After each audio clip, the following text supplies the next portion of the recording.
initially called you, Yeah. how much hesitation before you said, yeah, you know what, I'm going to take this Oh, one? a lot of hesitation because it was such a minefield. It was such a, Sure. it was emotionally, but I just knew that the things that I wanted to do from the original French version would make an audience cheer. And it never disappoints me that the people are so surprised by it. But Cinderella is such a strong, decision-making, action figure. She's not this sort of passive Willis, which really speaks more about the 50s and where Disney was and where Rodgers and Hammerstein were. And even Rodgers and Hammerstein still, she's got a lot of drive in her, in the lyrics especially. But yeah, I was very hesitant. But then once I said yes, I wrote a draft very quickly, and it was a very joyful experience. And you talk about it coming together quickly.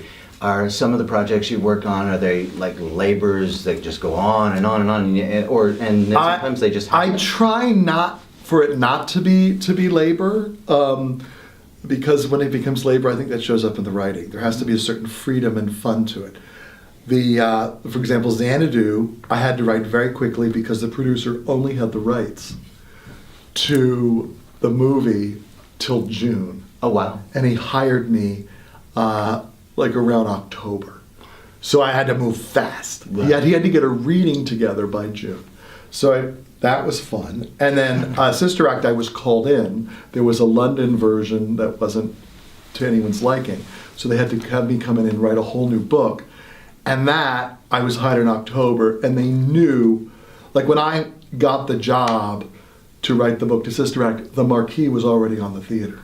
No. Like I had work to do, boys and girls. Yes. And it was fast and furious. Like the first meeting I had was with the set designer to show me the set model and tell me how fast and how slow the set pieces were, so I knew how long a scene could be. That's fast. But I loved that experience because Jerry Zaks was a brilliant director. And this was, I wrote it, and within a year after writing it, Mark Brokaw came on as director, and it just became this beautiful, perfect creative experience where everyone was just trying.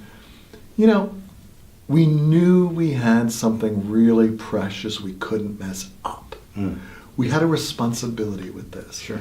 And right down from William Ivy Long, who's our costume designer, was visually our moral compass. We started with an integrity of just, like the first 2 or 3 weeks, we did nothing but look at pictures of things that we liked. We would come in with pictures, and it would be a picture of like a tree coming through a wall of an abandoned building, or there was a picture of a woman running over a hill, and the trees all had real chandeliers in them. Like just goofy things that suddenly I see in the show now. Right. There was Maxfield Parrish, was an artist that I loved a lot as a kid, and I found all these picture books, and we'd come and look at the way he actually would just have trees with color in the background. So it was really, we're trying to create, it's a responsibility. Big one. You've got a charming prince. You've got to have a Cinderella. You've got to have an evil stepmother. You've got to have a fairy godmother.